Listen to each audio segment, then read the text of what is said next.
बेटी पढ़ाओ बेटी बचाओ, बेटी कौन बचाएगा? बेटी का बाप ही चला गया तो बेटी को कौन बचाएगा? हार्ट काट, जीभ काट दी, सर काट दिया, सबसे काट वाट दिया। लगातार बेटियां चीख रही हैं।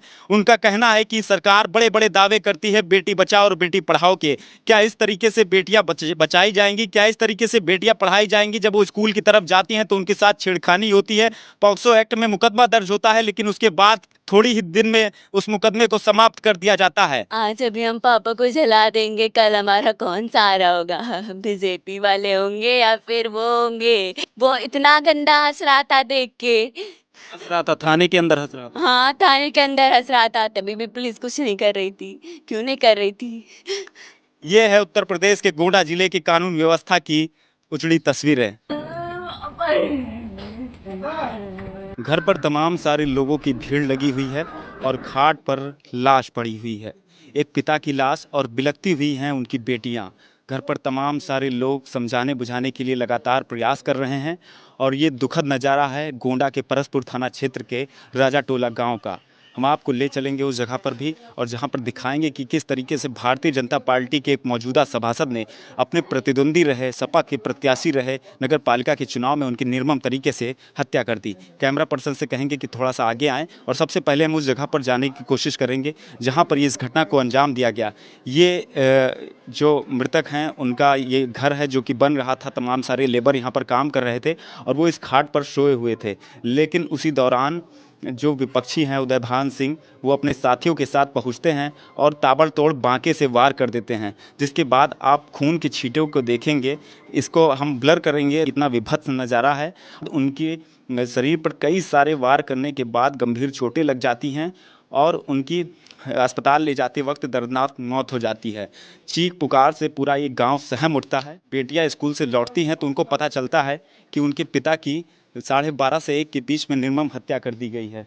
इस वक्त लाश भी पड़ी हुई है। अभी थोड़ी देर पहले कुछ ऐसा मामला हुआ कि परसपुर के मेन चौराहे पर बॉडी रख दी गई और परिवार वालों का ये आरोप था कि इसके पहले भी कई सारे मामले हो चुके हैं, लेकिन जो परसपुर थाने की पुलिस थी उस पर सवालिया निशान लगातार खड़े हुए हैं।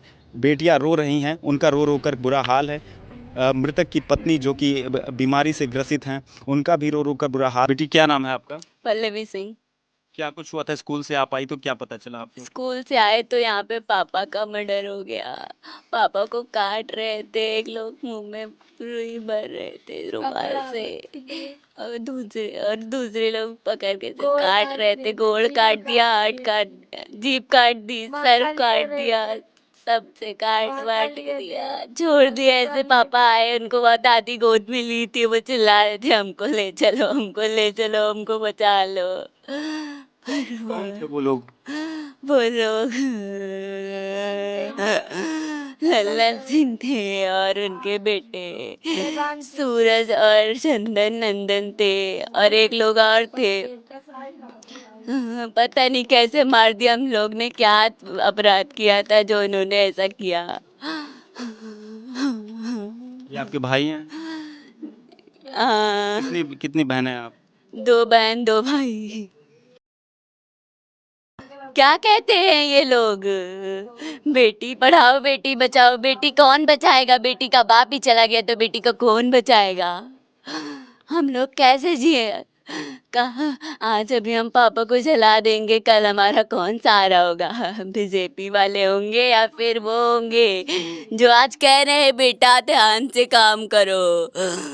कौन करेगा? ये लोग तो अभी चले जाएंगे, मिट्टी हो जाएगी, फिर कौन सहारा होगा हमारा?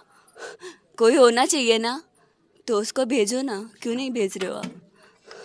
करो हमारी हेल्प। पुलिस वालों ने अब तक क्या कुछ किया इस मामले में बेटी? कुछ नहीं किया। कल रात से बैठे हुए थे, जैसे लग रहा है कोई मातम मना रहा किसी हो। को पकड़ा भी था? हाँ, अभी आज पकड़ा गया है, वो भी जब डीएम के पास फोन गया तब इन्होंने पकड़ा कि हमारी कुर्सी ना चली जाए। पैसे पाए थे तो करें क्या ये लोग? पैसे के पीछे इस तरह इतना गंदा व्यवहार कर रहे हैं, कुछ कहो ना। और जिसको पकड़ा था उसको देखने के लिए भी क्या आप में से कोई गया था? हाँ, मैं खुद गई थी। वो इतना गंदा हंस रहा था देख के। हंस रहा था? थाने के अंदर हंस रहा था? हाँ, थाने के अंदर हंस रहा था, तभी भी पुलिस कुछ नहीं कर रही थी। क्यों नहीं कर रही थी? पापा को तो ले लिए, अब हम लोग को लेना है, ले लें हम लोग को भी। हम लोग क्या करेंगे, कुछ नहीं कर सकते, क्या करें। ये कानून व्यवस्था का हाल है उत्तर प्रदेश के गोंडा जिले में। पत्नी है जो कि बेसुध होकर के खाट पर पड़ी हुई हैं और बेटियां हैं जो दर्द से चीख से बिलख रही हैं, लगातार रो रही हैं। अपने पिता के दर्द में, पिता के जाने का गम है। लेकिन अभी तक पूरे मामले में ये बताया जा रहा है कि एक व्यक्ति जिसकी गिरफ्तारी हुई वो थाने में खड़ा होकर के हंस रहा था। क्या स्थिति हो सकती है उस थाने की, जिस थाने में अपराधी खड़ा होकर के इस तरीके से हंसे और इतने बड़े कांड को अंजाम दे दिया जाए, उसके बाद भी 24 घंटे बीत जाने के बाद कोई भी गिरफ्तारी ना हो। ये है उत्तर प्रदेश की योगी आदित्यनाथ की सरकार में कानून व्यवस्था की तस्वीरें। हमने आपको राजा टोला में पहुंचकर यहाँ का हाल दिखाया। लगातार बेटियां चीख रही हैं।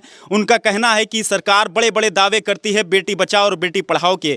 क्या इस तरीके से बेटियां बचाई जाएंगी? क्या इस तरीके से बेटियां पढ़ाई जाएंगी? जब वो स्कूल की तरफ जाती हैं तो उनके साथ छेड़खानी होती है, पॉक्सो एक्ट में मुकदमा दर्ज होता है, लेकिन उसके बाद थोड़ी ही दिन में उस मुकदमे को समाप्त कर दिया जाता है। ये है उत्तर प्रदेश के गोंडा जिले की कानून व्यवस्था की उजड़ी तस्वीरें।